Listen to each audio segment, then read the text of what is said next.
So I simply looked up Friday, Holy Day Friday, and just to show some bullet points. So Friday is recognized as a holy day in various religious contexts. Particularly in Catholicism, it is considered significant because it is a day on which Jesus Christ was crucified and rose from the dead, marking the beginning of the Christian faith. In the Catholic Church, Friday is also a day of obligation for attending Mass, as it is seen as a day of rest and worship. Additionally, Friday is associated with the planet Venus, which is often linked to motherhood and nurturing, further emphasizing its importance in religious celebrations. So I highlighted the second part dealing with Venus. Um, Additionally, Venus is associated, Friday is associated with the planet Venus, dealing with motherhood, nurturing. So that takes you to a different mind frame, motherhood and nurturing. All right, so that was a highlight. And then I cross referenced it with this right here.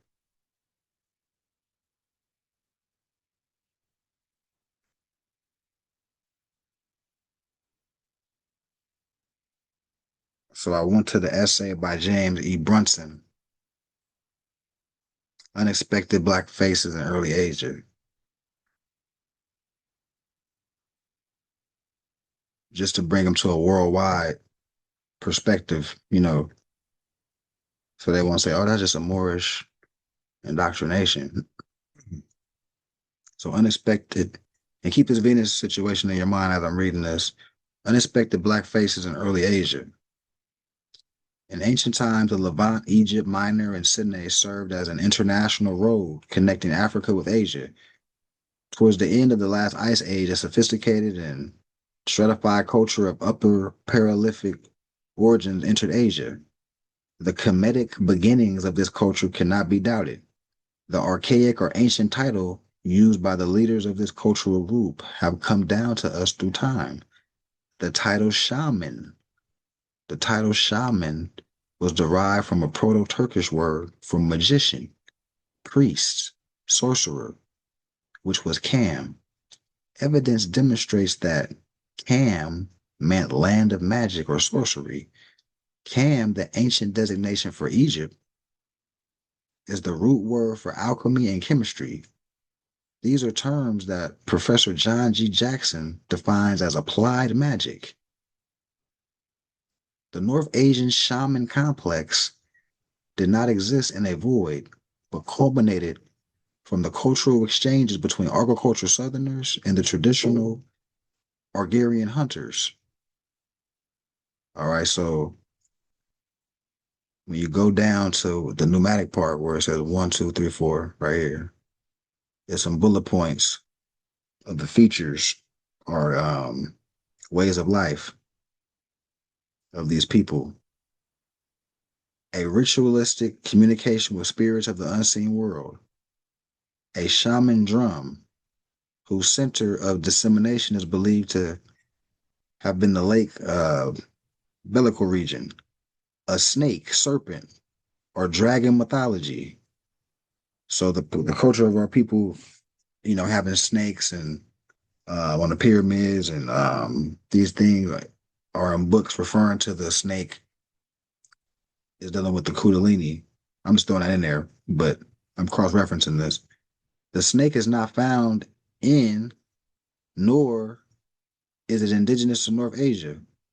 So in North Asia, where our people start to build these pyramid complexes and the serpent coming out the top of the pharaoh um, uh, headdresses, the snake was a symbol.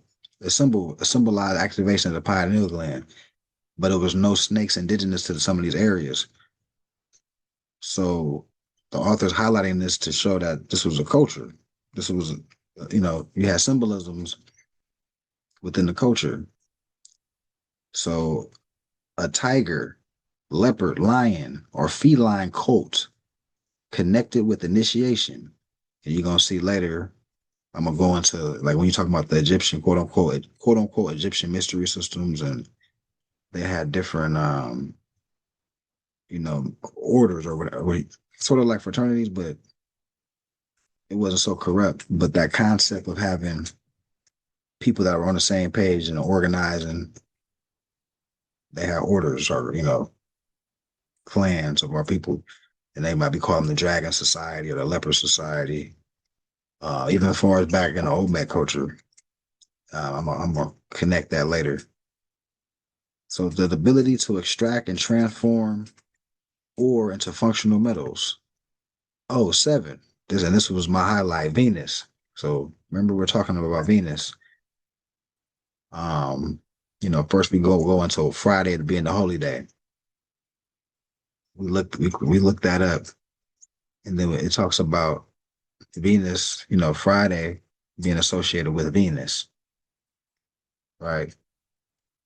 We cross-reference that with a book, African Early Present, Early Asia, discussing the culture of these highly melanated people in early Asia. Venus was in part of the figurines and statues connected with, what is it saying? Venus figurines or statuettes connected with matriarchy. So the ancient people in early Asia, these Moors that were out here, they looked at Venus as being connected with matriarchy, and they wore figurines, whether it be earrings, medallions, cufflinks with Venus.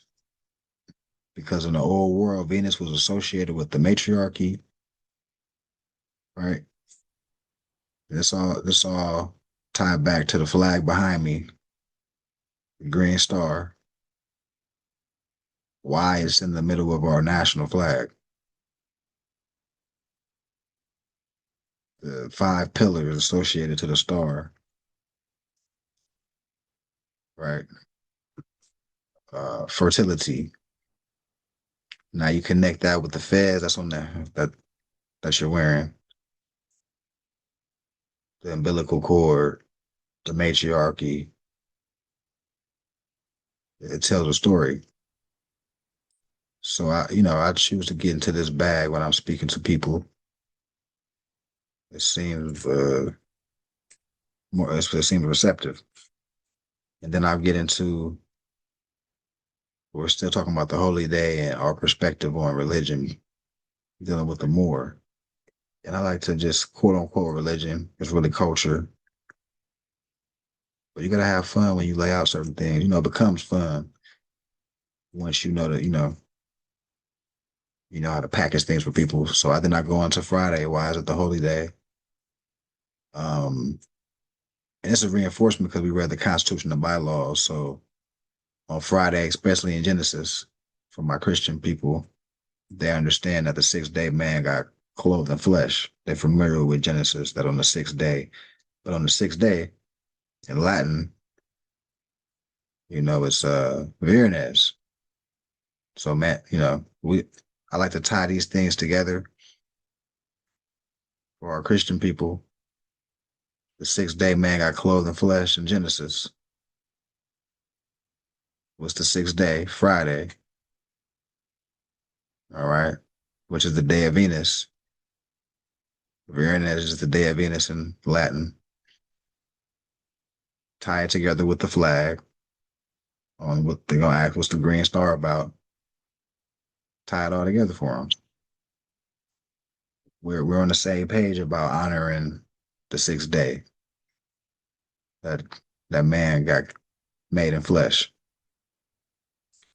We're on the same page, so don't let the religion divide you from linking up with me, because everything else I talked about, when I talked about the culture and the nationality and we was emperors and sultans, it was all with that. I'm talking about from experience. When I'm talking with people, some people will be like, oh yeah, oh that sounds good, but what's the religion part? Like, my God is Jesus. Everything else was good. We're on the same page, but this last little thing. So right, so I like to appeal to them from where they at, and that's a good approach. It's a good approach. All right, so Any thoughts on that?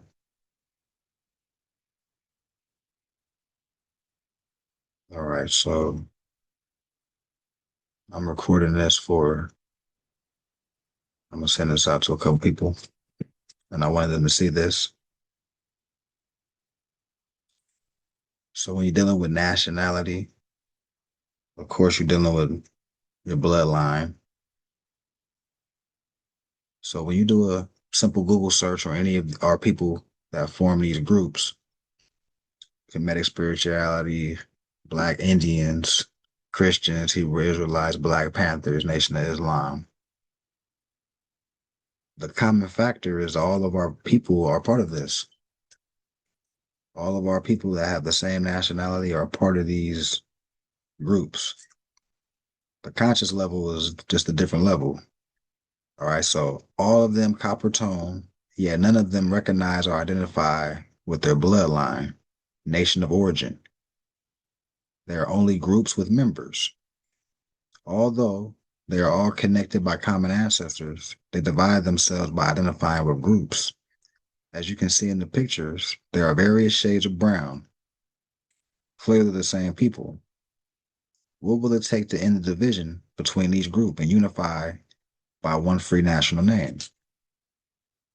Further evidence to the fact that we copper tone people here in America, falsely called Black, colored Indian, West Indian, Latino, Latin American, Black Indians, Hebrews, African American, Puerto Rican, Jamaican, Negro, etc., are proclamations made from these locations. So most of us in this chat have seen the proclamations from these mayors. But once again, I'm recording this. I'm going to send this to a couple people that I've spoken with throughout the past week. These proclamations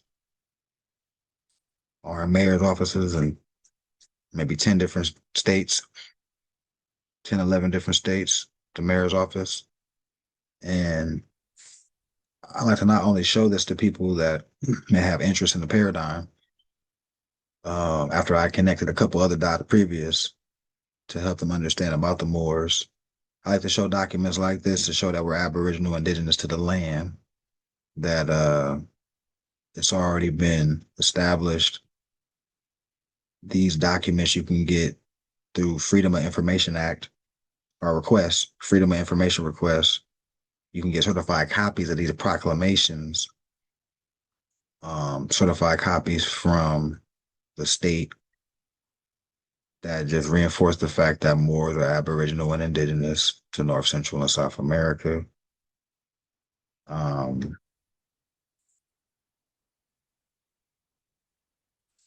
So not only, let me let the brother Hassan in, not only is it a good teaching tool for just, your brothers and sisters to let them know that this is just simply where it's at. Um, it's good to cross-reference like we just did all this other information before you just show them these documents as well. I like to tell a story. All right. So land, brother Hassan, peace and love. Peace love. Let's see here. Peace and love, everybody. So land, people connection, part and parcel. Remember, we're all right. Everybody in this chat particularly is in the business of being a polished ambassador, some shape, form, or fashion. So this is just something that I like to fundamental things that we can never forget as far as when we're giving examples and trying to paint pictures. All right, so Moorish American, Moabite, Moroccan, Al-Moroccan, American, etc. are all proper nouns. Moorish American identifies the national bloodline of the people, the Moor, and the continent on which they domicile, America, similar to Mexican American or Brazilian American or Haitian American and the like. The word race is synonymous with species. Here are a list of races: fish, cat, dog, plant, monkeys, birds, humans, turtles, etc. The human species or the human race is identified by nationalities. Humans are either named after land or land is named after the people, as the people are part and parcel of the land and national government in which they live. So here are a couple of um, examples like to give to people when talking about nationality, especially to our people that classify as Black, Latino, American, Puerto Rican, Indian, whatever. All right, so we got nationality. Oh, Brazilian. It's a nationality, it's a people. They're from the nation or land of Brazil in the continent of America. Oh, I'm speaking with a Haitian. Oh, the nationality, Haitian. The nation and land he's from is the land of Haiti, the continent of America. Oh, somebody's Irish. Oh, that's their nationality. The nation or land they're from is Ireland, continent Europe. Oh, somebody German. Oh, the land they're from is Germany, the continent Europe. A Malayan. Oh, from Mali. Same thing, right? A Mexican. Landmass, Mexico. What continent is that in? America. So somebody from Japanese. Oh, the land, Japan. What continent? Oh, Asia. Now we get to black. Nationality. It's a question mark. What land is that? It's a question mark. What continent is black on?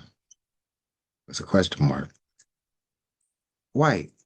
What land is it's not specific no more. All right, so the nation, land, and continent is in question. And if it's in question, that means your ancestry, your inheritance is in question. It's vacant. It's open. Latin American. What's your nationality? Oh, I'm Latin American. Oh, what nation or land is that? All right. Oh, I'm African American. What nation and continent is that? All right. So I like to every time I show this to somebody, a light bulb goes off for the most part, depending on where they at. Any thoughts on this? Any thoughts on this? Comments, statements? It's on. Islam. The what you had just showed, especially when you were saying with the land in which the person um they were born at, the place, and then the continent. One example that I was introduced when jumping into the Moorish paradigm was, especially with like you had also brought up about dogs, like the German Shepherd or so, something in that sense. How, like, one question was, if how does a German Shepherd have a nationality, but so-called black people don't, or so-called white people don't? And that was like a question. And it was like it had, um, especially in my mind, it brought something went off, and it just got me to thinking, like, most people, you can't change the land in which you come from, your parents or your grandparents came from, because the German Shepherd, when he comes here, it doesn't change from being a German Shepherd, but it's law. Wow. Wow. Yeah, real common sense parallels, like you're saying, it go a long way. Hmm. Okay. When referring to people, their name must connect them to an exact geographical landmass, not just the continent, as there are many different nations on the several continents. As an example, here is a list of the nation bloodlines on American continents. We got Mexican American, you got Haitian American, Colombian American, Guatemalan American, Cuban American, Peruvian American, Moorish American, Chilean American, El Salvadorian American, Argentinian, Nicaraguan American. All these people are considered Native American and are American nationals, as they are part and parcel to both their country, nation, and the continent. If a German man and a woman would go to Mexico and have a child, that child would not be a Mexican, American, as both of their parents' bloodline is German descent. That child may be considered a Mexican citizen through the naturalization process, but never a Mexican national, and may be deported back to Germany at the will of that American government, in this case, Mexico. If the German man mates with a Mexican woman, then that child by blood through the mother, hereditamus, and hereditamus or just sanguinity is Latin for inheritance through the blood. So through her mother, the child would be a Mexican national amalgamated with German blood. But citizenship, if born in Mexico, would only be recognized by Mexico. Germany would not recognize that child as a native national citizen unless its laws recognize dual citizenship. Nationality is your bloodline. It is what connects you to history, land, culture, laws, customs, traditions, morals, unity, etc. To be removed from your nationality is to be stripped of your history, land, culture, laws, customs, and morals, etc. All right, so when I, when I'm dealing with this, I like to say, when you're saying United States of America, which ones, right? Because you got Mexican states, you got Haitian states, you got Cuban states. These are all American states. So all these people united, United States of America, right?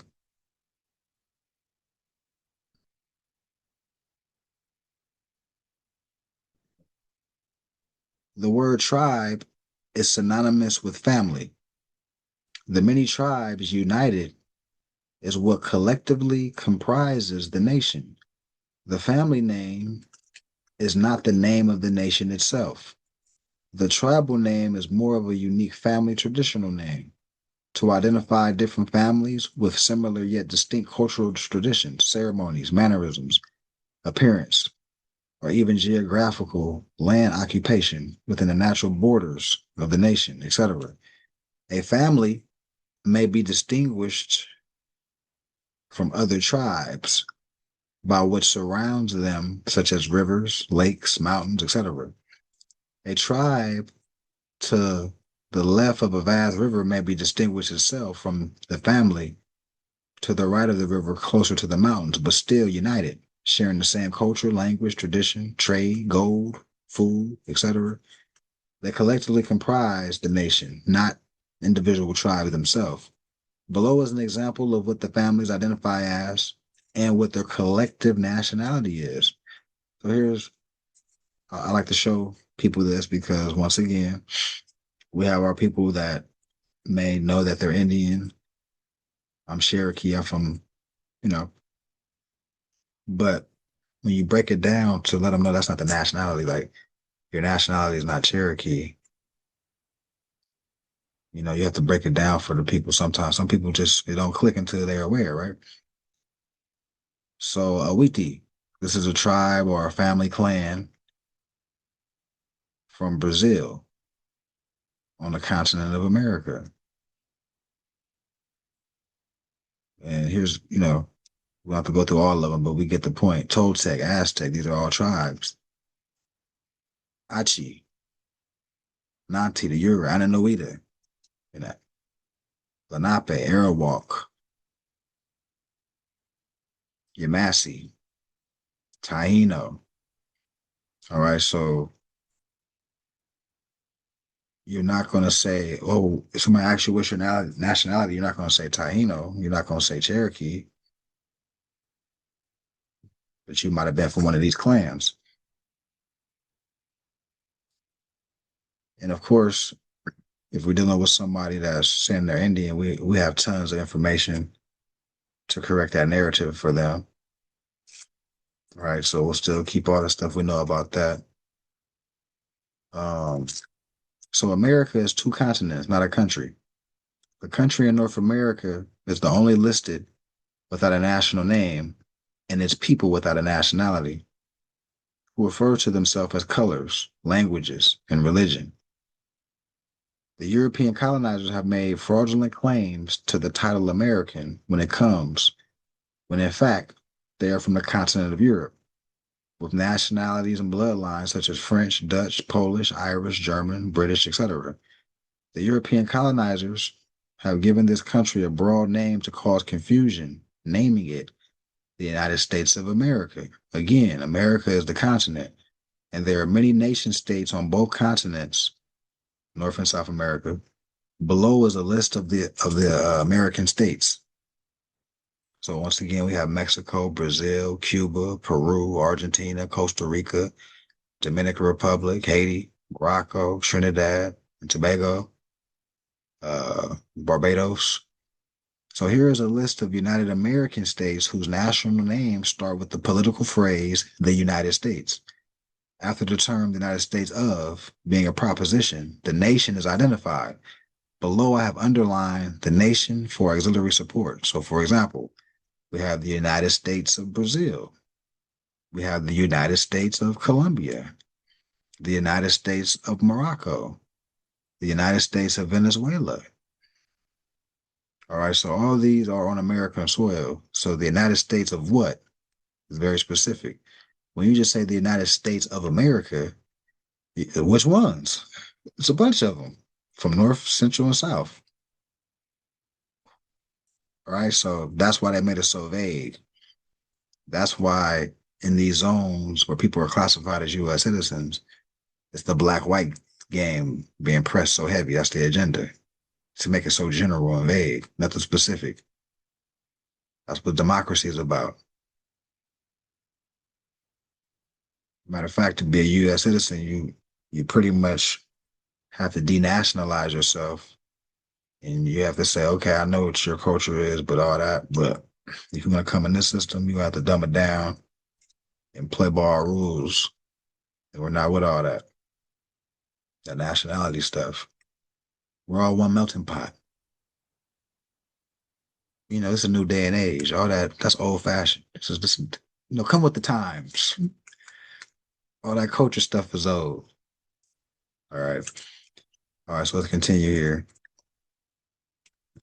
Below is a list of other jurisdictions whose names start with the political phrase of the United States. The United States of Indonesia, the United States of Poland, the United States of China, the United States of Africa, the United States of South Africa, the United States of Germany, the United Kingdom, which is basically saying the United States of Britain, the Russian Federation. And federation, the word means a group of states uniting, forming a central government, who also maintain independence in regard to their internal affairs. So they got domestic and they got federation when they form a union. So when you're talking about the United States of what? You can't just say United States of America if we're talking nationality and bloodline. You can do that if it's a corporate state, if it's, it's a corporation name. Okay, that's just that's the DBA, they named it. But if we're talking about international law, inheritance laws, customary laws, United States of what? Of what nation? What bloodline? All right, so I like to talk like that, express that to the people. Any thoughts on that before I continue?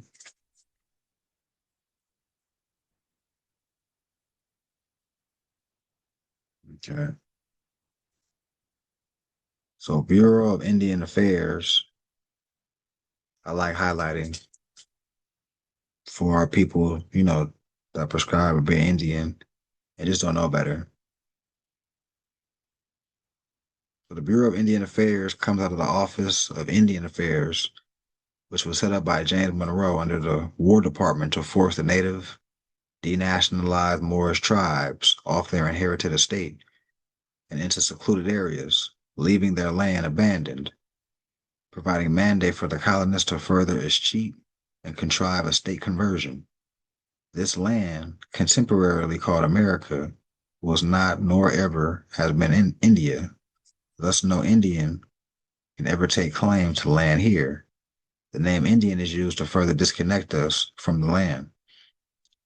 Only in India can an Indian person make claim to land, just like only in China can a Chinese person operate in a sovereign capacity and claim land, and it is done through nationality.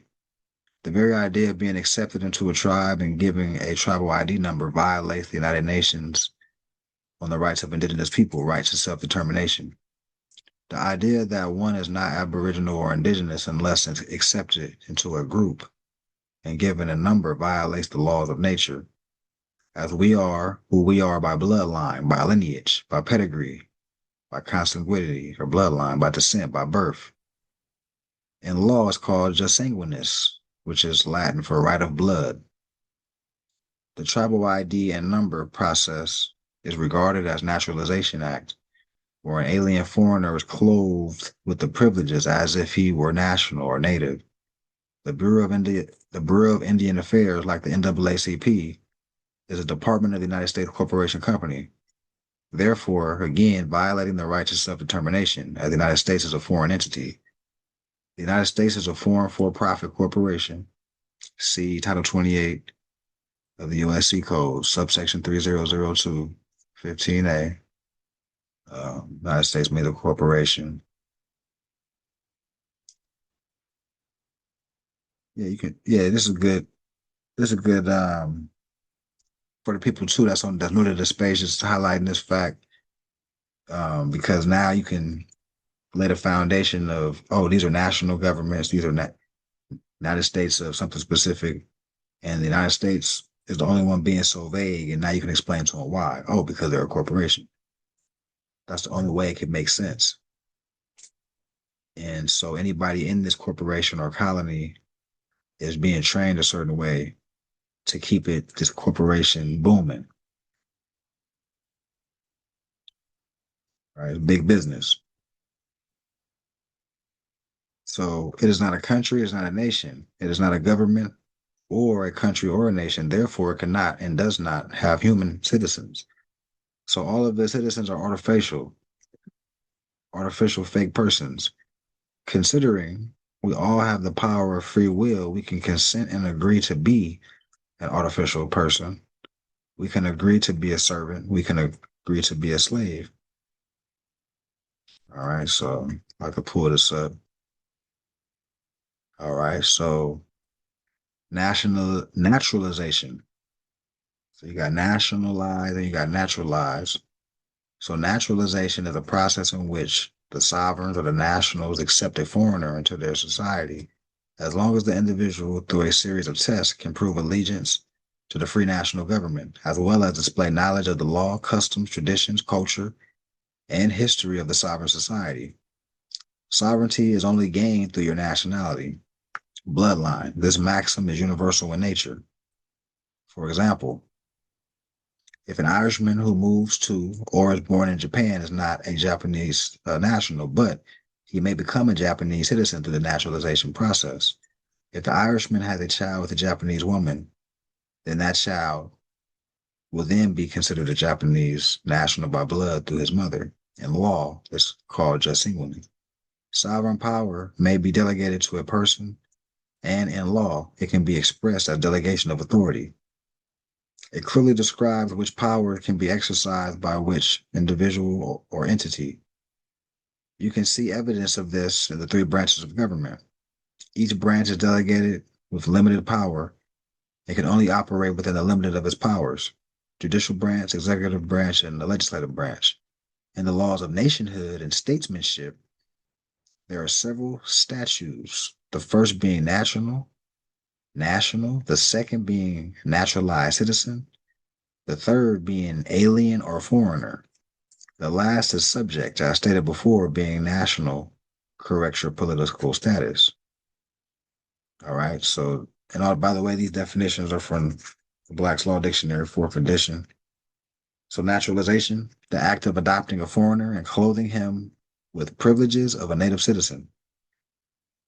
So this is why I say the real people of the land that are asleep, we're really supposed to be doing the naturalization, or when people come to North America, we're supposed to be giving them their citizenship.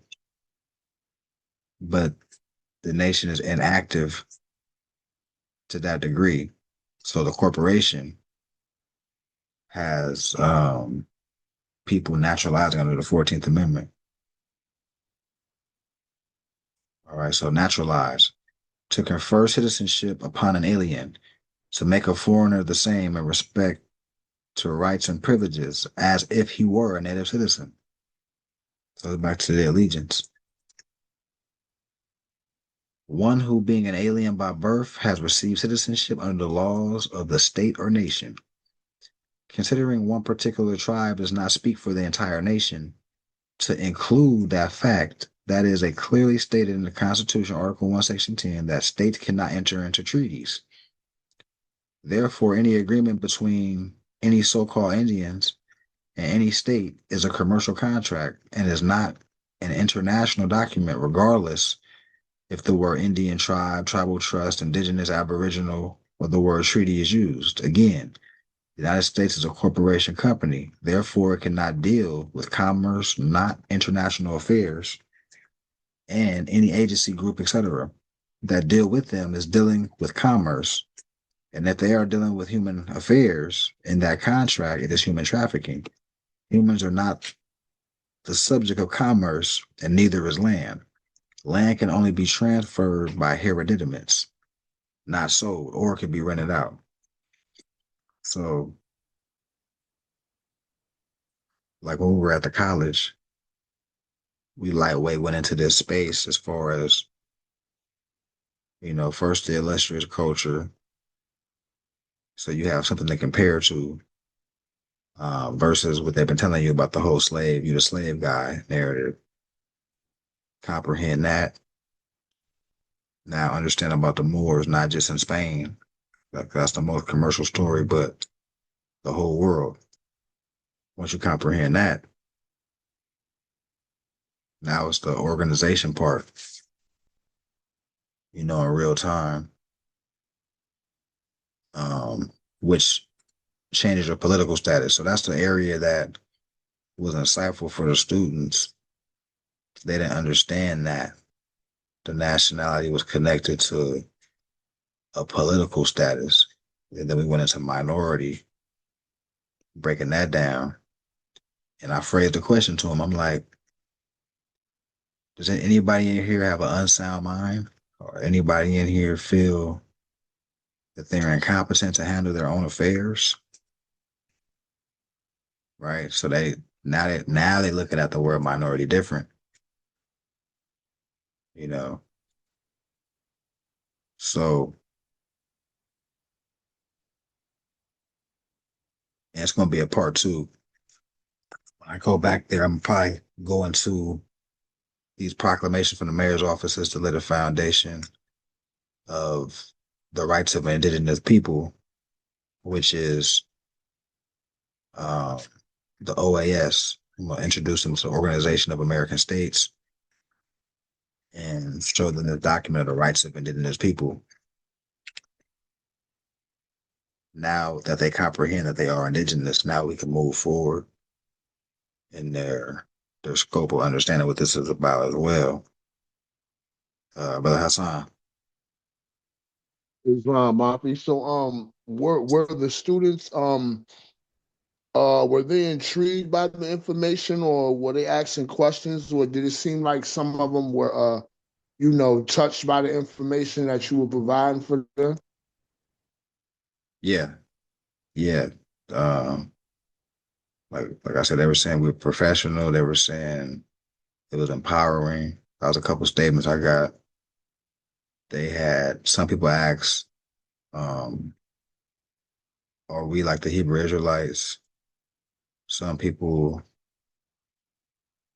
were just shaking their head like, wow, because we went into, especially when I went into Abraham Lincoln, when I was, I went into the court case about before he was a president.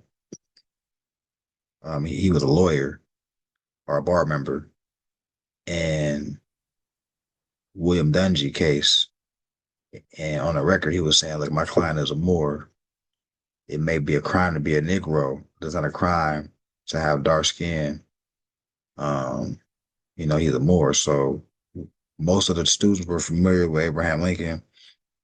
And I did like a little Q&A with them on a couple different occasions. And I feel like I got participation every time. But yeah, it was very insightful. And like I said, we got invited back. I got word 2 days ago that they love what we did and they want to have us back. So I'm gonna have like a part 2 queued up, like a continuation. And maybe we could probably market it a little better this time, because this one was more, I didn't know. That's the first time I've been on that campus. So, but now that I know the terrain, we can flood them with some flyers or something like that, maybe a month ahead of time. Try to make it a little, make it a big thing. But yeah, it was a great great outcome, great turnout. Mm-hmm. Islam. Islam. So, okay, so this, obviously this is the United Nations Declaration on the Rights of Indigenous People. But I would like to tell people that, the UN has been compromised. So I would like to use the OAS version, Inter-American Declaration on the Rights of Indigenous People. But the first thing is helping our people understand that they're a party to this contract, to know that they're indigenous to the land under their feet. Let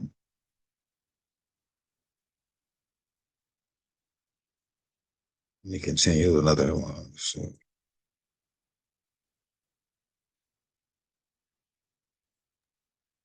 Hey, Sheik, I was just thinking, man, like as powerful as that document is, wouldn't you think they would make it stronger than just a declaration? They would have made it more powerful document, if you get what I'm saying, like the Constitution holds weight. Declarations don't hold as strong of a weight as constitutional type things and international law. You feel what I'm trying to say? I feel like that rights of indigenous people should have been made a more important, a more powerful document for us, as far as us using it, because a declaration can only go but so far. And I yield. um, yeah, it's the strategy and behind it, because once you back to the cross referencing thing, um, these 10 different mayor's offices that speak on the Moors, speak on Moors specifically. I would use that in collective, because back to Article 4, Section 1, back to the Constitution, any acts of a state, any case law is deemed as law. So we can take these proclamations from the mayor's offices that are talking about our people being indigenous to America. And it even talks about the right. See, that's where I was going. The rights of indigenous people are spoke upon in these proclamations that are at the mayor's office. So once you connect that to Article 4, Section 1, that's full faith and credit from a state. It's looked at as case law. So it's more about the strategy of how you're talking about it. Yeah, the document alone, if you're just speaking on this document, but things have happened since 2012 where it's like the document got woke up because all these mayor's offices with all these proclamations in them. And these are signs and symbols for only people that are, like, it's our time right now to actually unify. And it's a lot of leverage, but the hardest part is just waking our people up at a big clip so we can do things swiftly. But the most important thing is uniting the people to a point that is something that's recognizable respectable, and everything else will fall where it needs to fall, in my opinion, because it is documented. You know, so when anybody's using the rights of indigenous people, use it in tandem with the proclamation. That's what I like to do. Use them hand in hand, because now we have the state of this mayor of this city signed off on it. So that's, we can play that game. Like, look, y'all people signed off on validating the fact that we indigenous, and they mention the rights of indigenous people within the proclamation, right? So approach it like that as well. All right, so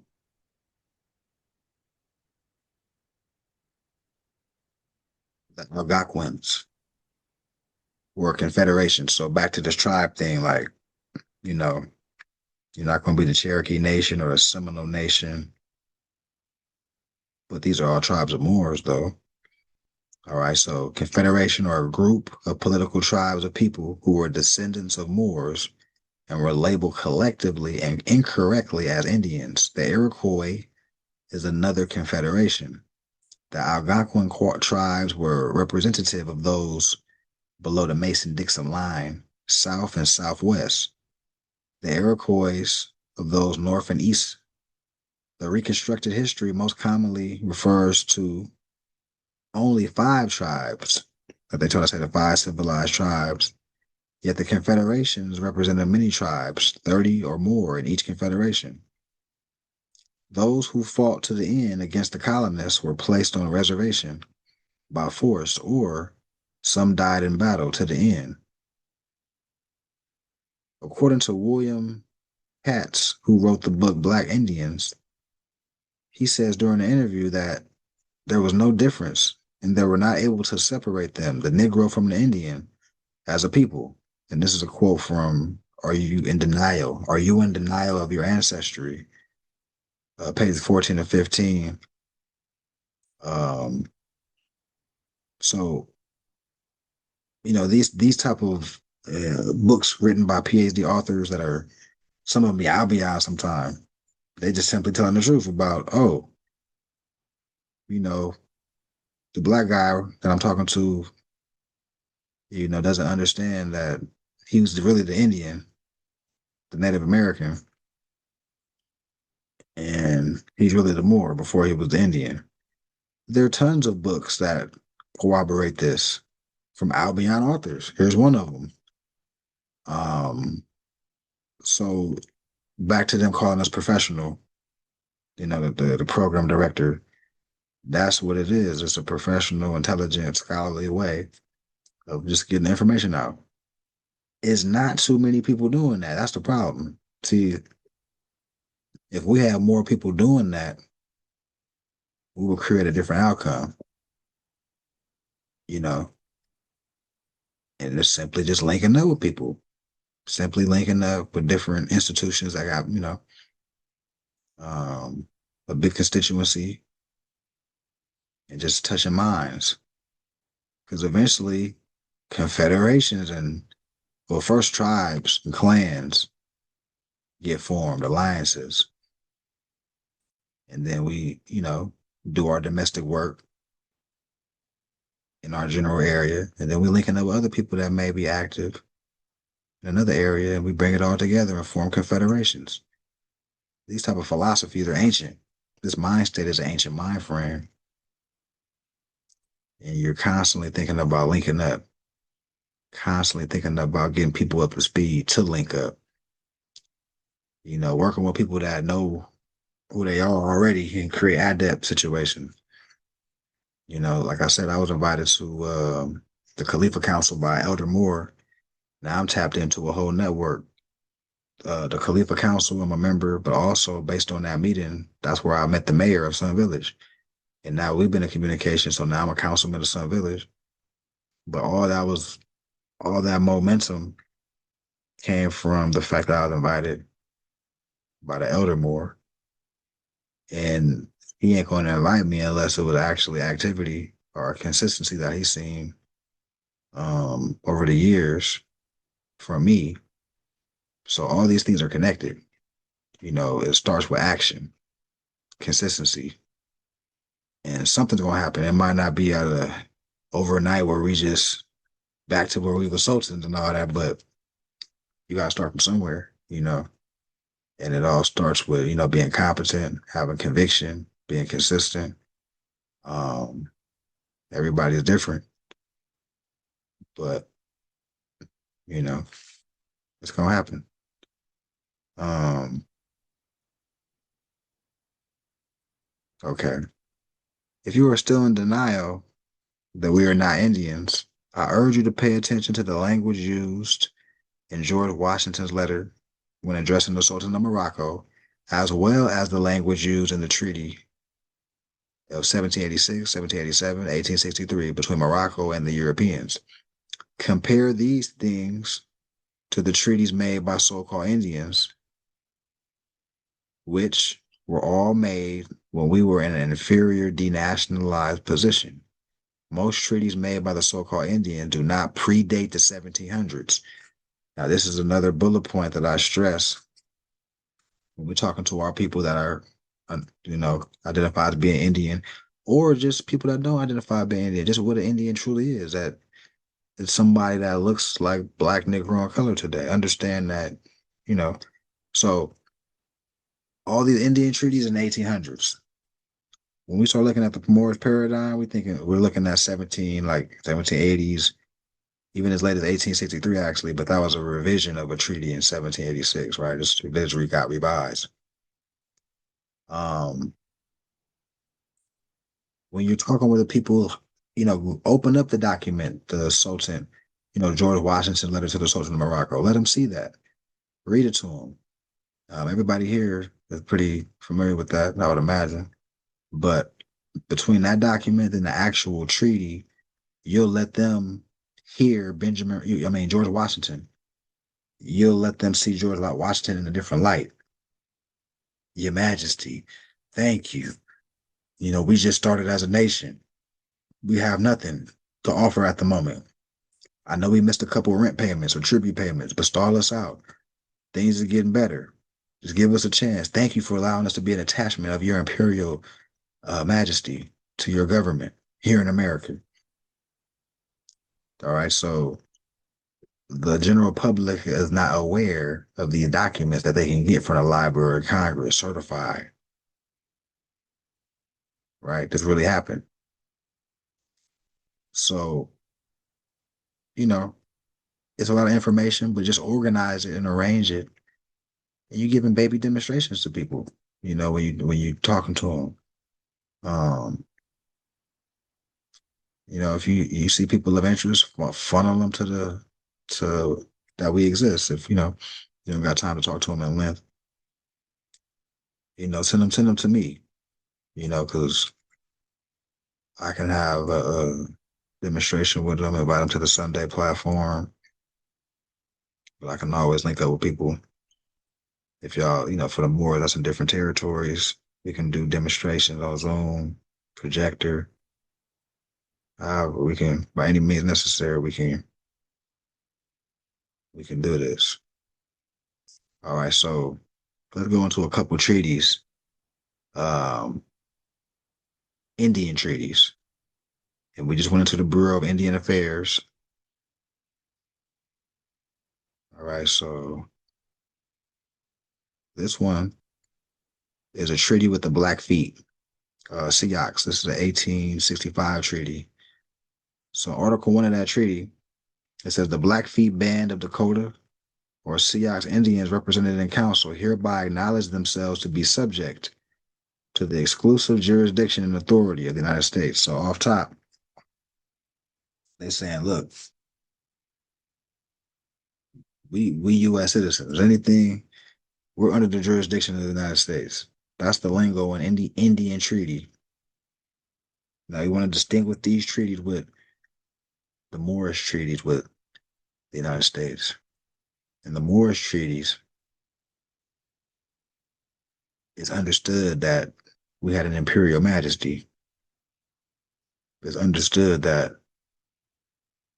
we're a part of a government that was already being established. It was understood that they're visitors. They're being given a privilege to be able to escape the tyranny of the Christian Moors, King Henry and the crew, Queen Elizabeth and the crew. Thank you for allowing us to be over here and be recognized as a legitimate nation, because we was just European subjects. That's a big difference between saying hereby acknowledges to be subject to the United States jurisdiction. All right, so make these highlights known when y'all talking with the people. This is comparison analysis. Article 4. Provided that said band so represented in council shall faithfully conform to the requirements of this treaty. All right. 12:30. I think I'll save this for the next week. Yeah, I'll save this part. I'm gonna go to my next slide. So this is, and this is connected to what I'm about to read is connected to the Venus portion. When you're talking to people that ask, oh, what's the religion of the Moors? Like, what are y'all into? Like, let them know our habits and customs, our philosophies, like we just broke down what Venus meant to the ancient old world, the ancient ones, the nobles.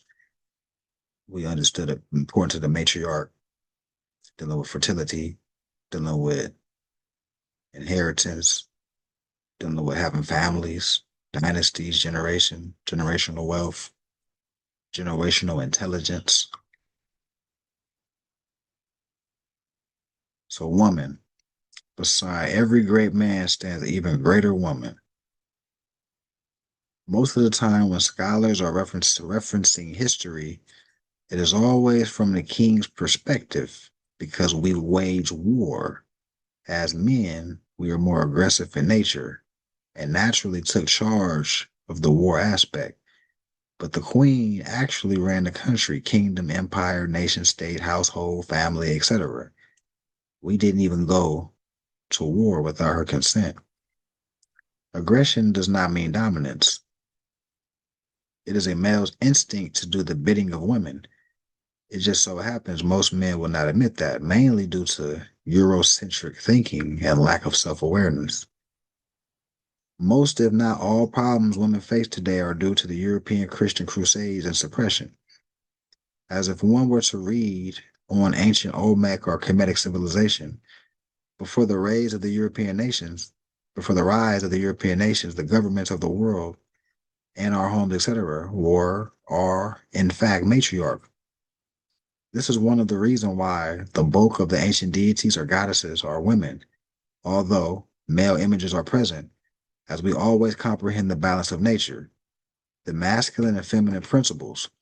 Women were and still are the heads of the household. One of the military strategies used against us was for the European to study the Moabite Asiatic African woman and how she ruled. In fact, Medusa, the quote-unquote Greek goddess with snakes in her hair, whose glare turned men into stone, is based on our women. Oftentimes, our women had long locks of hair, or snakes, and we all know that mother's gaze that stops you in your tracks with pure authority when we've done something wrong, stuck in place as if turned to stone. Thus, the story of Medusa turning men into stone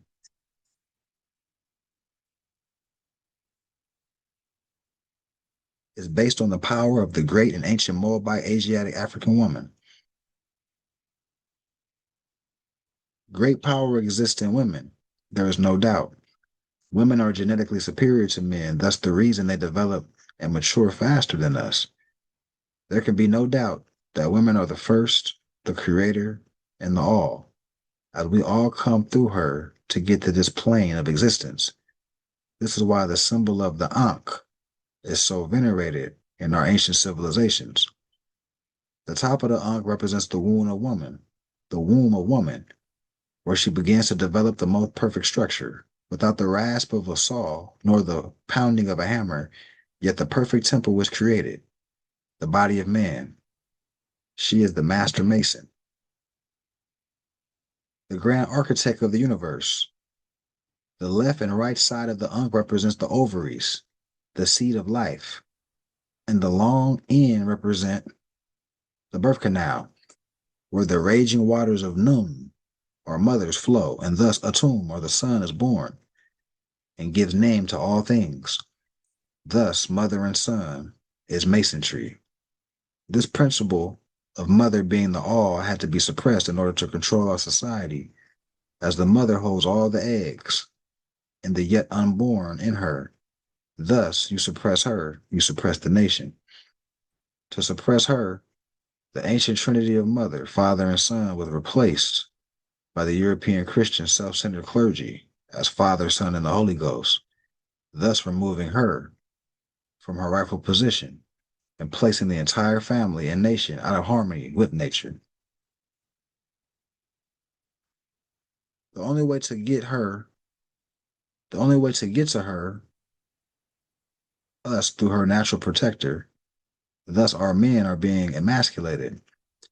Ideas to objectify our creator and pimp her out are constantly drilled into us, and thus we are not doing our natural job to protect and preserve her. This is the reason women are so objectified and made so widely spread in the media to be objects of desire and passion, driven by sex and not love. The holy day, we're still talking about Venus, right? We opened it up before we got into all this. The holy day, Venus, sixth day, Genesis, man got clothed in flesh. Early African president, early Asia. We looked into one of the essays in there, and it talked about how the ancient ones were looked at Venus as being matriarchal, because dealing with fertility and motherhood, right? Eastern Star, Easter. For the holy day, Easter is an honor to women. The star Venus, which represents love, feminine energy, and fertility, lines up with the crescent moon, which also represents feminine energy, internal feelings, and emotion. Both in alignment represent the egg attached to the womb, thus the crescent and the star. The as above, so below principle represents the crops being fertile and Mother Earth providing food abundantly for all of us to eat. Mother Earth and woman as a whole always provides enough for her children. So when we're dealing with Allah, we're dealing with all law manifest or clothed in flesh. An example of this expression would be in Genesis chapter 1, verse 26. Let us make man in our image, after our likeness. So we got the arm, leg, arm, head, which is an acronym for Allah. Micro, macro, right? So in Genesis second chapter, verse 8, we're in the Bible. And the Lord God planted a garden eastward in Eden. And there he put the man whom he had formed. All right. So we're looking at how nations are built. We're looking at a fertile soil that man was born in. We're looking at Solomon's temple, where people are built with no hammer, no nails, no drill gun, right? The things are being built in the womb.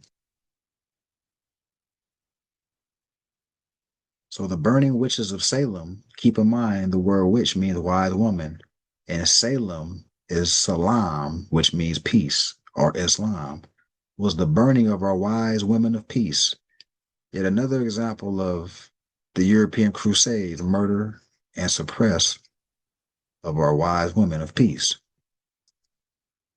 A conversation I had with one of my grand aunts showed more proof as to how our women are the real targets. She informed me of how, back in the day, the housing authorities would conduct random inspections. She would tell me how they searched the closet and under the bed looking for evidence to see if the men were in the home and marked it off as an inspection to make sure the man was not there to help our women, so that the entire load of supporting the family lies on her shoulders, her back, her soul, and her spirit. All of this while her man is being thrown in jail, publicly shamed, beaten, and the like. Imagine the psychological torment our women go through. Her mindset, with doubt or contradiction, affects the child in the womb, as her womb is in fact the first school we ever go through. More proof to the intentional suppression of our women is displayed on the Shriners Fez, with the sword above the Sphinx, or woman representing the suppression of her mind, thus her womb, thus all of her children, and the European men and women proudly flaunt it. The crescent and the star representing the womb and the egg are inverted, with the mind of the woman being suppressed, displayed as the symbol or as the sword over the woman's head. All of us understand what the Fez is. And I went into this demonstration. All right.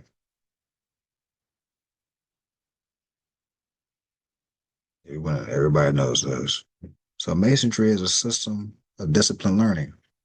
Moore is the pedigree and nationality of the direct descendants of the fathers of civilization and the ancient high culture, Gnosticism, cosmology, alchemy, geometry, algebra, numerology, astrology, architecture, mathematics, philosophies, etc., from which Masonry draws its wealth of knowledge, etc. Thus, Masonry is the high culture, esoteric, and Gnostic systems of learning, Moorish history, science, and culture, literally and factually, which was forced underground and veiled in allegorical stories, mysticism, signs, and symbols. All men do the bidding of women. This is a fact. It is their duty, and an honest man will admit that, even if he doesn't, in all reality is affected by her from the time he is born and while in the womb being made. If he is arrogant, possessive, and insecure, she taught him to be that way. Much of these things were learned in the first schoolroom of the universe, the womb. Thus, he did not stand a chance to be otherwise, submitting to the will of Allah is done in the womb during one's making. Allah is all law manifest in flesh, and it is arm, leg, arm, head. Everyone is a Muslim, as a Muslim is a fetus, muscles, bones, and tissues, or Muslim, muscles and limbs. This is why they wear the fezzes with Muslim or Islam or El Mbay and Morocco, amongst other ancient writings upon them. It is clear that they are modern man and we are ancient man. They are not and cannot ever be ancient man. They have no ancient history. Many wear the womb as a royal crown, except for the Moorish woman, and she is the mother of all civilizations. Clearly, she has been unconscious, and it is time now for her to awake so the great meeting can take place. For those sisters who are in secret societies or Eastern stars, etc., the secret is about you. You are aware of Esther or Easter or Isis or Astarte or Venus. The indication and proof that the universal language is that of cosmology. This is why you are called an Eastern star. Venus is the Eastern star. To my sisters who have not been previously aware, you may not be an Eastern star member, and you need not to be, yet you are a star from the East. Venus, the cosmic mother. That was a quote from Venus, the cosmic mother, which rules Libra and preserves the balance of nature with her scale of justice and sword of truth and retribution. It is time to rise from the ignorance and see you for who you are, and more importantly, for your obligation and responsibility to humanity. If you do not plant to bring more royal crowns here, please teach your daughters, who are the direct descendants of the founders of civilization, teach them ancient high science, culture, Gnosticism, cosmology, alchemy, geometry, algebra, numerology, astrology, architecture, mathematics, philosophies, and the sciences of the womb, as everyone else is drawing wealth and knowledge from it and wearing it atop their head as the royal crown, except for the mother of civilization herself, you, the Moabite, Moorish, Asiatic, African woman. It has already been established that the Fez represents the womb, the four sets of breather holes, counts who are spell out numerically the sacred number of 9 plus 4, which equals 13, the cycle of the moon and the cycle of the woman in harmony with the moon.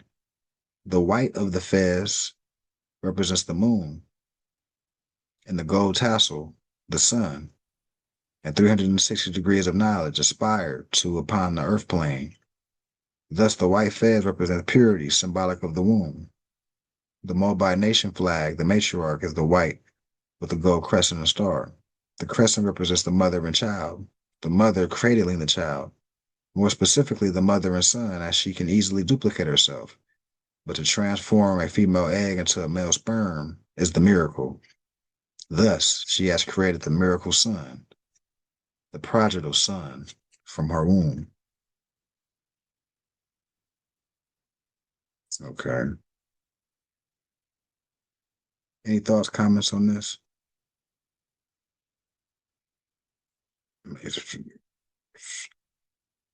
So all this is a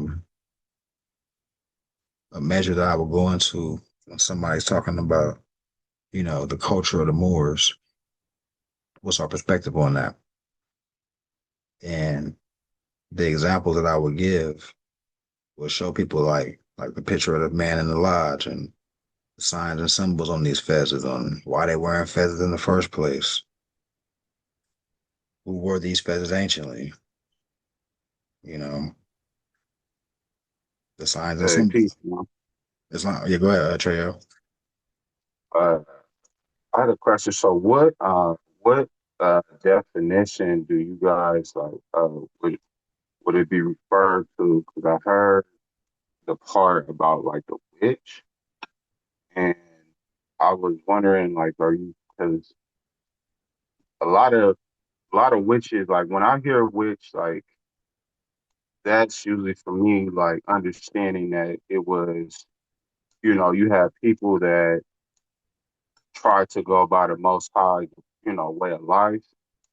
And then there were people who would try to congregate up, other spirits and do other things. And, a lot of those were considered witches. But I know sometimes people like kind of like, I don't want to say mix, but like a person who was like a healer, like, they heal with like, herbs and use the herbs, different things to heal. I know sometimes people call them witches, but I see a healer and a witch as like two different things. So that's why I was saying like what kind of definition are they referring to? Oh yeah, when they brung up the Salem, like they got, it's actually a documentary or a movie called Salem, but um Salem were like designations heavily in the South, but sometime in the North too, where they'll tar and feather our women, and label them witches because of the wisdom. Like you say, they were healers. They understood the herbs to heal you. They were connected to the inheritance of our people that go back, generations. Um, so when they were, when we were being colonized and the Reconstruction and the whole point of the Great Book burnings and get rid of any documentation that lead to us being the true landowners and stuff like that. Um, They classify them as that. yeah, they classify them as witches. Gotcha. to justify the tar and feather, because from the pilgrim or the Catholic or whatever, they were trying to they classified our people as heathens and to justify this stuff. So So uh, you know, would would would you say that basically they miss miss classified them by calling them that? yes, yeah, because even witch should go back to wise woman anyway. Even like etymology, you're gonna look up. It's gonna take you to that. You got then the male would be considered a warlock. That this is like the nickname. Like the woman was the witch, the man was the warlock, and how they make it like they're gonna be in front of this big pot, like on the Smurfs. Like all warlocks is looked at as people making these spells and these potions, and they got the mole in their nose and looking all crazy. Here, Oh, so they flipped that. They flipped it and yeah, made it seem like it was something that it really wasn't. I believe that, yo. My soul like resonated with that. Like, I believe that, bro. Like that's really logical. So they didn't understand the concept of herbs and natural healing and things of that nature. So yeah, they, did stuff like that. Cause I think that Salem thing, ain't that in Massachusetts or Rhode Island or something like that? yeah. Rhode It's in Island. New England. It's in New England somewhere because I'm out here in New England now. I'm in Connecticut. You know what I'm Mhm. saying? So yeah, that I believe that, Ma. I believe that. What literature you getting? What's the literature that you read about that? How to correctly understand the word witch and warlock. Where you getting that from? Oh, when you just any etymology dictionary, um, it's gonna take you back to the earliest inception of what the word meant. And even magi. I did a couple demonstrations, just cross-reference magi, witch, what's the other one? Because But a Warlock, because a man can't be a witch. A witch is woman. fit for the females, right? Yeah, And for the female. warlock Warlock, would be the male term. the male term. Yep, yep. Yeah. So But that's yeah, okay. Islam. So them people that's in like Louisiana that's still practicing African science, because I found out that voodoo really isn't evil, it's an African science yeah, based on what I've been researching. So there's still warlocks out there because I know a lot of them people in Louisiana, like them root doctors and stuff. I be seeing that stuff. yep, I got folks. My folks come from New Orleans, so yeah, you got some of them that's they're not on the right mindset, but I believe in different fields and stuff that you got those who use their powers or use their knowledge for for the betterment of people. That's yeah, that's why I was saying like when they misclassified calling them a witch when they were really healers. Um, it seems like when they said the term witch was a wise person. It seems like more today, like we would say more person that is a healer is a more wise person. That's how I kind of saw it. yeah, yeah, Islam. yeah. Islam Wouldn't James this Conway.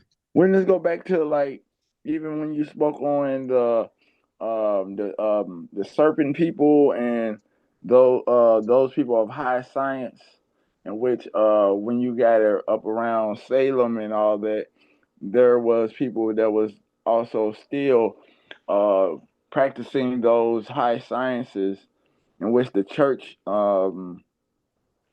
was finding those people that were still practicing the old sciences, the sciences of nature and things like that. They cast them and they came up with the what would you say, witch and warlock, but it was mostly, like you said, mostly women that were trying to heal the people and things. Right. Yes, yeah, that's good. That's a good eye. Because in the beginning of the demonstration, we talked about our people that was in North Asia in the BC time, and what was their culture about? What was the figurines? What was the goddess and goddess statues?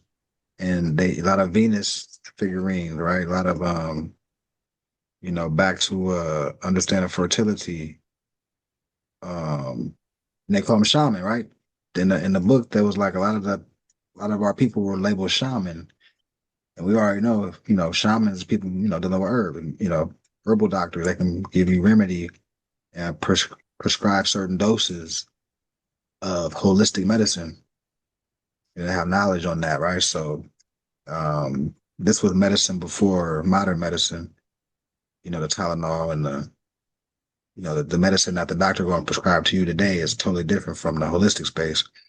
And that was the whole reason. That was the beginning of that, of tar and feather, because they wanted big business. They wanted a corporate. They want to poison the people, slow genocide, secret societies, mind control. You can only have mind control if you get the people that's thinking out the way. You can get this, impregnate the people's mind with the false doctrine, indoctrinate the people a little easier if the light bearers aren't around. Get the Jews out the colony and the black Christian black codes. Right. This was the whole thing. Get these witches and warlocks up out of here. Get these wise women and men up out of here so we can colonize successfully. But yeah, Islam. This is these pictures got to be painted for our people that we're trying to unite with and link up. And it don't got to be just aggressive, like you just on the corner. It's just everyday life. You just consistently letting people know where it's at. And back to the brother DL, back to that. That's an excellent case in point. Real live data. The Black Student Union, Long Beach City College, big up DL.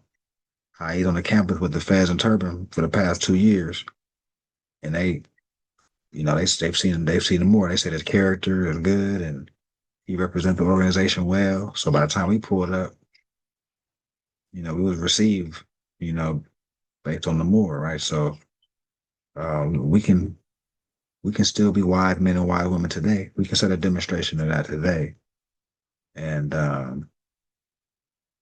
get people up to speed just by our demonstration, just being ourselves.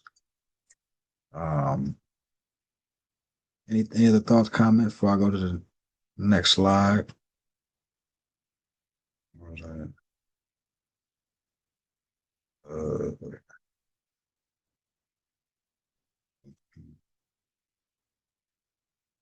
Yeah, so I don't know if y'all remember where I read about the Jaguar Colts, Jaguar people, but it was the Olmecs that had a similar. I was already there. That's great. Anyway, doesn't matter. So when we read this and cross-reference with the earlier book that was talking about the Jaguar heads and they had these cat societies. All cats, the female, the instincts of cats is connected to the feminine principle. And this is just, going a little more in depth in how even in America, this wasn't just for what they call, we know this is old Egypt, but when you're speaking with people that don't know the law and history too sound, you have to paint pictures for people about how this is old Egypt in just creative ways. All right, so the Sphinx of Egypt and the Jaguar Olmecs. The Sphinx of Egypt and the Jaguar of the Olmecs. Because the Sphinx and Jaguar represent the mastering of the lower self, the animal nature of man. Keep in mind the word man does not mean masculine, considering mother is first and all come through her. She is the first man, but most importantly, they represent mother. Both the jaguar and the lioness are highly defensive when it comes to their young, and she knows the leaders of the nation. Pride and continuation of the bloodline reside on the shoulders of the young. as the torch of life is handed down to them by her hereditaments, her bloodline. She is a natural defender and will do whatever is necessary. She is the divine feminine. In fact, the action energy in us all is associated with the feminine principle. Action is what preserves life, brings life forth, and keeps life going. Hence, women is what keeps the household together. Women know how to run the government. A personal example, my mother, she holds the records of the entire family. Most of my cousins and oftentimes grand aunts go to my mother for family information. She has stored all in her memory during family gatherings. She organizes, keeps everything, keeps communication up, ensures there is enough food for everyone. She keeps account on who is cooking. What so are no repeat dishes? She collects the money and record of who donates and what amount. She is the backbone. If all these small tasks were not done, the entire family gathering or trip would not happen. That is the natural power of women. She is what holds family together. It is the womb man herself that is the all. Mother is the real target. The suppress the woman and you suppress the nation. This is why the condition of the mother was mentioned in the Willie Lynch manual. She is the real target. As men, true men, as stated by Noble Joe Ali, Moors are men upright, independent, and fearless who care for their loved ones. We are to protect our women. She is the nation. She is the creator. So when we're looking at back to the, in the beginning, somebody's asking you what's the religion, what's the culture. We've went into that over the past 2 hours, hour and a half, hour and 40 minutes of the culture. We're talking about, a matriarch. We're talking about a culture of dealing with knowing how to, herbal medicine, how to heal, philosophies in life, knowing how the woman operates, knowing how the man operates, feminine energy, masculine energy, how to work with these energies. Because you can work with these energies with such a consciousness or an intention where now you're, or alchemist now, not just turning base metals into something, turning something that's not base metal into a base metal. We're talking about energies and knowing how to work with them for a reason. So if we can get masculine and feminine energy to work together in harmony, the things we produce will be more fruitful. And that's culture. That's religion. The Hermetic principles, that's culture, that's religion. And, back to the connotative linguistics, when we're talking about religion, literally you're dealing with the compound word, which dealing with realignment. And now you think about, if you're looking at it like that, realignment of what? Right? So now we're getting into the chakras. Now we're getting into calibrating yourself. It's all back to self-refinement. So this is the space I like to get into people with and, open their mind up versus being so narrow-minded. And then once again, whatever religion people you're talking to, go into their holy books. Whether it be the Bible, the Quran with the Q. Some of our people are Buddhists. Go into these books that they're familiar with and show them the universal principles that combine all of us together. It's all singing the same tune. It all goes back to this space. Any thoughts, comments, questions before we close out here? Let's see, what's something else? Oh, real quick. Don't forget to show them the Bible. Show them how more in the Bible. That blows their mind every time. Go to the Bible, 1599 Geneva Bible. It's going to talk about the Moor. It's going to say the Black Moor. But if you look at this same chapter in Jeremiah 38:12, the more newer Bible going to say the same chapter and verse going to say the same thing, but it's not going to say more no more. They're going to say Ethiopian. And in another Bible, it's going to say Cushite. The more newer the Bible get, the more watered down it get. Right? Just like these Webster's and all these other books. The more ancient the book, the more you're gonna get to the original. So, share your stuff with the people. Once you know it, you got a bunch of stuff in your tool belt to share, right? All right, so we'll read a chapter in the Mysteries of the Silent Brotherhood, and then we'll close out. See if anybody had any thoughts, maybe like a lightweight update on the land stuff, and we'll close out. So, chapter 3, Life and Works of Yahshua at the age of 10 years old. The great feast of the Jews was on, and Yusuf, Mary, and their son, and many of their kin, went to Jerusalem. The child was 10 years old, and Yahshua watched the butchers kill the lambs and birds and burned them on the altar in the name of Allah. His tender heart was shocked at this display of cruelty. He asked the serving priest, "What is the purpose of this slaughter of the beasts and birds? Why do you burn their flesh before Allah?" The priest replied, "This is our sacrifice for sin. Allah has commanded us to do these things and said that in sacrifices all our sins will be blotted out." And Yahshua said, "Will you be kind enough to tell when Allah proclaimed that sins are blotted out by sacrifices of any kind? Did not David say that Allah requires not a sacrifice for sin? That it is sin itself to bring before his face burnt offerings for sin? Did not Isaiah say the same thing?" The priest replied, "My child, you are beside yourself. Do you know more about the law of Allah than all of Israel? This is no place for boys to show their wit." But Yahshua heeded not his taunts. He went at once to Hillel and said to him, "Rabboni, I would like to talk with you. I am disturbed about this service. I thought the temple was the house of Allah, where love and kindness dwell.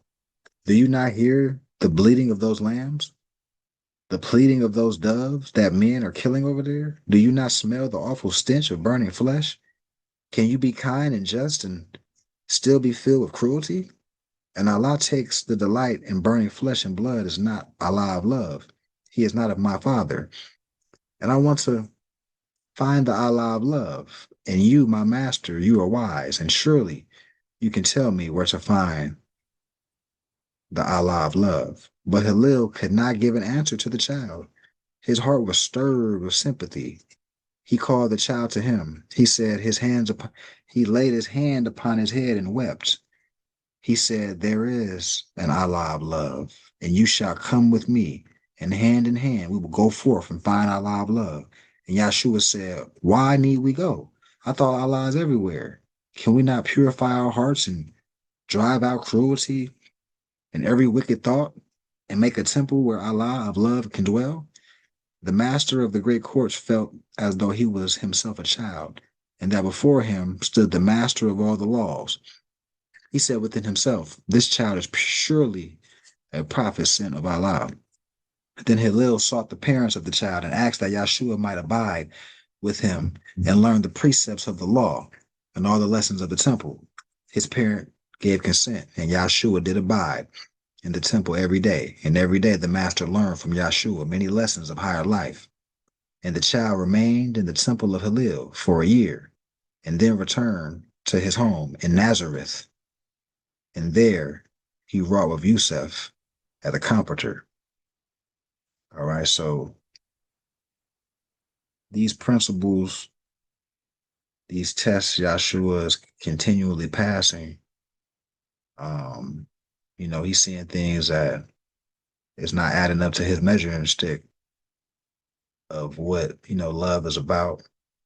You have symbolic statements in the Bible, that are metaphorical. It's a lot of different levels, but you don't need to burn or kill anything or submit a sacrifice in that form. What you can sacrifice is your lower self activity. You can crucify that,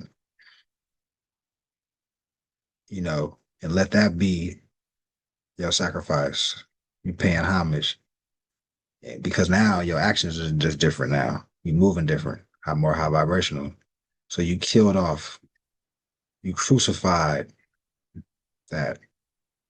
But in a sense of you gotta kill something outside of yourself, and this is gonna be looked at as something to wash away your sins. That's a false concept. So this is Yahshua making it known this is a false concept, right? And look what happened. This 10-year-old Yahshua, now the high priest of these temples, is learning from Yahshua.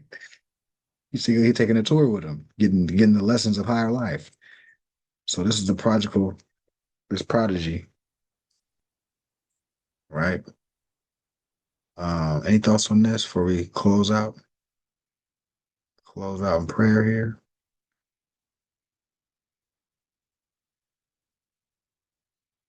All right. No, we'll close out in prayer and give a couple updates, and then we'll officially close out. Allah, the Father of the universe, the Father of love, truth, peace, freedom, and justice. Allah is my protector, my guide, and my salvation, by night and by day, through his holy prophet, Noble Joe Ali. Amen. Islam, let me stop the recording.